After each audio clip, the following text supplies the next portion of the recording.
Hello everybody, welcome back to the breakdown. Today we're going to be taking a look at a new portable, semi-portable, I'll call this, solar panel. These are foldable 4-panel solar panels that go up to 100 watts of power in full sunlight, allow you to charge your devices when you don't have power or to charge an emergency backup battery pack for when there's no sun. We're going to be breaking down these solar panels here, talking about, and put it down real quick, talking about the pros and cons of it.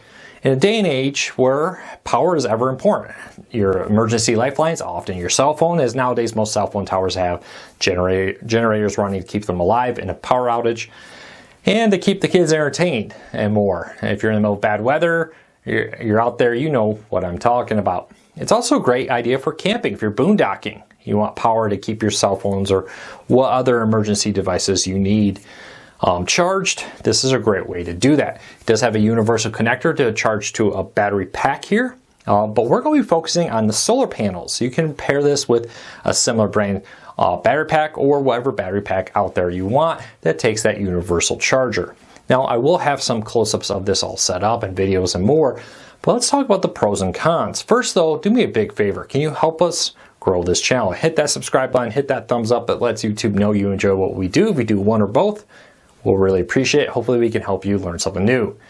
If you want to find this on Amazon, I will put a link to it down below and in the first pinned comment with pricing. I hate to talk about pricing because it changes so rapidly. Keep that in mind. So, but overall, we're going to talk about the experience of taking it home and using it. How does it work when you plug it in, and what do you need to know about it? Let's start off with the construction. Overall, very nice construction. It has a very nice handle here. And it's got a nice plastic here so you're not biting into the hard fabric. It is technically waterproof, but in the back there's a pouch, and on that pouch is where you have your USB-C and your USB plugs, your universal connector, and some adapters for other power out options. The catch here is this.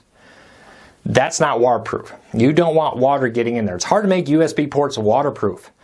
So if it's raining or more, I would recommend taking this in. Now the nice thing is when you have it set up and it's leaned back, the pouch with the USBs is kind of underneath it.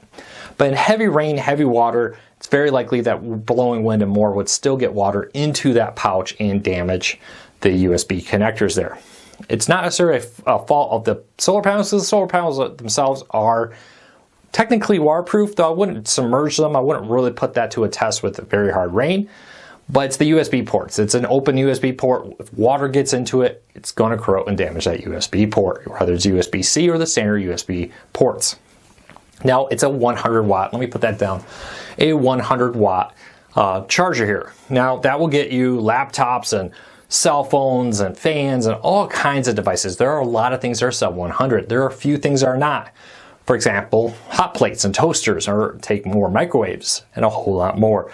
So this is not a device where you're going to go and charge or run a hot plate to cook some eggs in the morning. It's just not rated for that. Hot plates and toasters. Typically, I think there are a few toasters under 100 watts, but most go all the way up to 1,000 watts. So keep that in mind. But you can easily charge a cell phone or whatever. It does do up to 45 watts through USB-C, so rapid, strong, powerful charge for your laptops or for your cell phone. Now, some laptops require higher. Some will just default to a slower charge at a 45 watt charge there.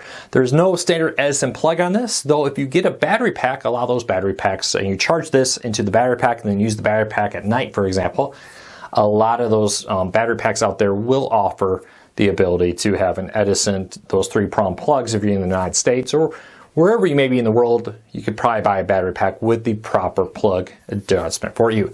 Now the durability is good. This is a soft solar panel, we'll call it.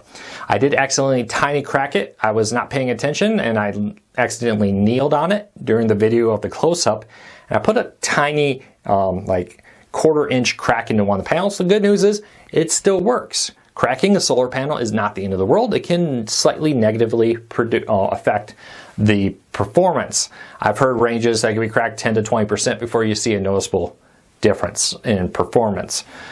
In my experience, that little sub 1/4 inch crack still allowed me to get a 100 watt charge coming out of it in full direct sunlight. Now here's the catch: full direct sunlight.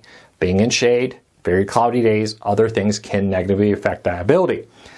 If you're using this for cell phones, you're using it for tablets or a laptop, not getting a full 100 watt charge, it's really not a big issue. Your usage, you need to determine if that fits what you need it to be. Overall, very happy. The durability is good.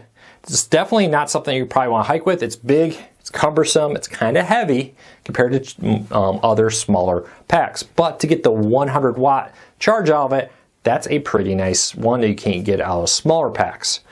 And there are smaller, I've reviewed them before, solar panels that just charge phones and tablets if you're hiking and you're just trying to have your music with you, or you're just trying to have that emergency cell phone in case something goes wrong, you want the ability to call out, for example. Keep that all in mind. There is a very nice ability to do all that, to have power with it. I use a lot of these solar panels to charge power breaks. And the nice thing about the power breaks is often during the day is not when you want your phone tied to a charging station. You want your phone charging at night while you sleep. And having power breaks attached to a solar panel like this during the day and then use them at night, I find to be the most advantageous way to do it. So keep that in mind. Overall, very happy with this. What's advertised in wattage, etc., seems to produce when it's in good sunlight. And they even need that much direct sunlight to get it. It seemed to be maybe slightly underperforming. Very cloudy days, in the shade, all kinds of other factors will dramatically reduce it. So keep in mind, you're going to want to set this up in as much direct sunlight facing the sun as possible. Very nice stands there. They're Velcro that slap on. They pop out. Very easy to do. Setup was very easy. Durability was very good. So overall, 2 thumbs up. I'm keeping this. I initially got battery packs like this when we lived in hurricane territory, having a battery pack. Because if you live in hurricane territory, you know sometimes when the hurricanes come through, very quickly after, the sun comes out. And then it's nice to have these to charge your devices. So you may be without power for a week or more, which is very nice to have this and know you have the battery packs. Now, your experience may vary. Now, if you are in an area where you just kind of want to be able to charge a cell phone, there are smaller, cheaper battery packs to do that.